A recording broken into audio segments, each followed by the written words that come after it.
ভেন্ডির তরকারি পছন্দ করে না এমন লোক কিন্তু খুব কমই আছে। আমার কাছে তো ভেন্ডির তরকারি ভীষণ ভালো লাগে। ভেন্ডি যেভাবেই রান্না করো না কেন আমি কিন্তু খুবই পছন্দ করি। আজকে ভেন্ডি দিয়ে মজার একটা রেসিপি সবার সাথে শেয়ার করছি। কড়াইতে পরিমাণ মতো তেল আর হলুদ লবণ দিয়ে ভেন্ডিগুলো আমি হালকা একটু ভেজে নিলাম। এবারে কড়াইতে সরিষার তেল দিয়েছি, সাথে কালিজিরার ফোড়ন, তার মধ্যে দিয়ে দিলাম পেঁয়াজ কুচি। পেঁয়াজটা ব্রাউন কালার করে ভেজে নিচ্ছি।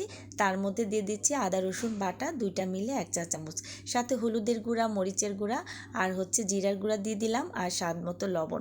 সামান্য একটু পানি দিয়ে মশলাটাকে আমি 2 থেকে 3 মিনিট কষিয়ে নিচ্ছি। মশলাটা একটু ভালো করে কষিয়ে নিয়েছি। এবারে 4-5টা কাঁচামরিচ দিয়ে দিলাম, সাথে চিংড়ি মাছটা দিয়ে মশলার সাথে ভালো করে কষিয়ে নিলাম। এবারে ভেজে রাখা ভেন্ডিগুলো দিয়ে খুব ভালো করে নেড়ে চেড়ে কষিয়ে নিলাম। এবার একটা টমেটো কুচি করে কেটে দিলাম। তারপর ভালো করে নেড়ে চেড়ে কষিয়ে নিয়ে পরিমাণ মতো পানি দিয়ে দিলাম।